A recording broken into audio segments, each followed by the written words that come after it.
পদযাত্রা, হ্যাঁ, তাদের বিভিন্ন এই বক্তব্য শেষ হওয়ার পর যে ঘটনাটা ঘটলো জেলা প্রশাসকের কার্যালয়ে কলাপাতার সামনে, সেই ঘটনার প্রেক্ষিতে কারা জড়িত আপনারা আইডেন্টিফাই করছেন এবং কি আইনগত ব্যবস্থা নিয়েছেন?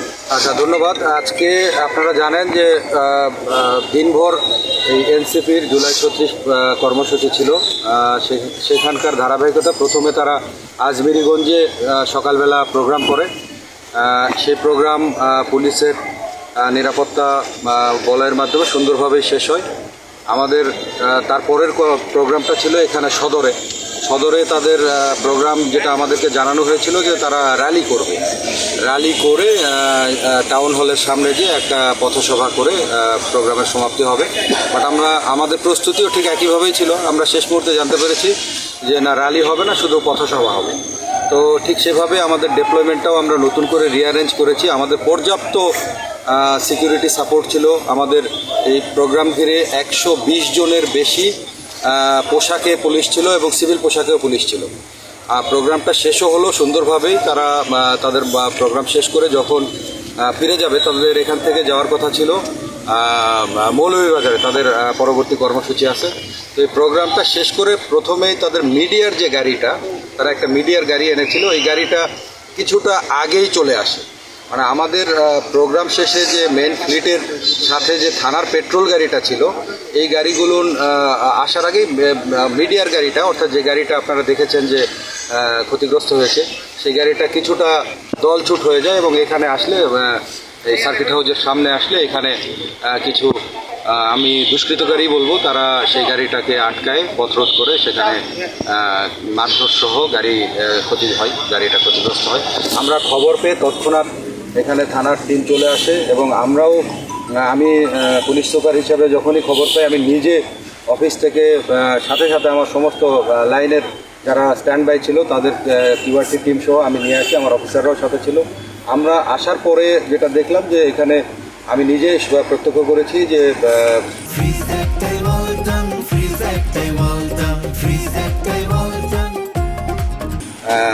এনসিপির অর্থাৎ সার্জিস আলমের নেতৃত্বে একটা মিছিল হচ্ছিল। যেহেতু এখানে একটা ঘটনা হয়েছে, তারা সদর হসপিটালের দিকে যেতে যাচ্ছিল।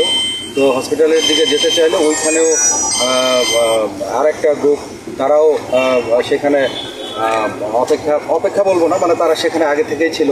তো দুইটা যখন মুখোমুখি হয়, আবারও সেখানে ইট পাটকেল নিক্ষেপের মতো ঘটনা ঘটে। পরে আমরা নিজেই সার্জিস আলম সহ তাদের যারা লোকজন ছিল তাদেরকে সোনালী ব্যাংকের ওইখানে নিরাপদ আশ্রয়ে নেই। সেখান থেকে নিরাপদ আশ্রয় থেকে আমরা তাদেরকে পুরো পুলিশের প্রোটেকশানে এখানে সার্কিট হাউসে নিয়ে আসি।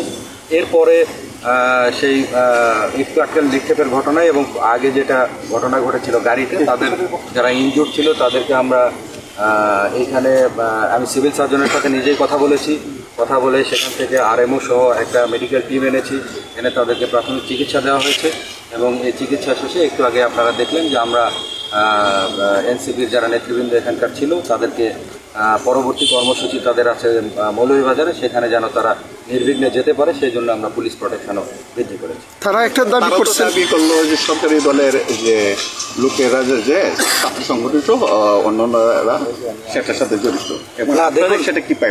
এখন আমরা একটা ঘটনা ঘটে গেছে, এটা অনাকাঙ্ক্ষিত ঘটনা বলবো আমরা। আমাদের দিক থেকে যে পুলিশের প্রোটেকশন থাকার পরেও অনেক সময় অনেক কিছু ঘটে যায়, তো এখানে সেরকমই একটা ঘটনা ঘটেছে। আমরা এখন এটাকে, আমাদের ভিডিও ফুটেজও আছে, আপনারা ভিডিও ফুটেজ দিয়েছেন, ইউটিউবে প্রচুর ফুটেজ আছে, আমরা সেগুলো যাচাই বাছাই করব, চুলচেরা যাচাই বাছাই করে এই ঘটনার সাথে কারা সম্পৃক্ত এবং সেটার অভিযোগটাও আমাদের কাছে কিভাবে আসে, আমরা সব কিছু যাচাই বাছাই করে পরবর্তী আইনানুগ ব্যবস্থা। তারা দাবি করছে যে পুলিশের উপস্থিতি হামলা করা হয়েছে। না, এরকমটা বলেই থাকে। ঘটনা ঘটলেও তো অনেক সময় পুলিশের সামনেই ঘটে। তো এখন তাই বলে কি পুলিশ তো আর এই ঘটনা সব কিছুতে। আপনাদের কেউ আহত হয়েছে কিনা? না, আমাদের ওই যে যখন দুই পক্ষেরই ইট পাটকেল নিক্ষেপ হচ্ছিল তখন মাঝামাঝি পরে পুলিশের 2-1 ইট লেগেছে, বাট ওইটা মেনশনেবল কোনো আহত বা বলার মতো কিছু। নিয়ন্ত্রণ করতে আপনারা কোনো গুলি কিংবা কোনো বিনিময়? না, পরবর্তীতে আমরা যখন দেখলাম যে নিবৃত্ত করা দরকার দুই পক্ষকে, তখন আপনারা শব্দও শুনেছেন, আমরা সাউন্ড গ্রেনেড একটা নিক্ষেপ করেছি এবং আমরা কিছু ধাক্কা দিয়েছি এবং লাঠি চার্জের মতো 2-1 ছোটোখাটো ঘটনা ঘটেছে।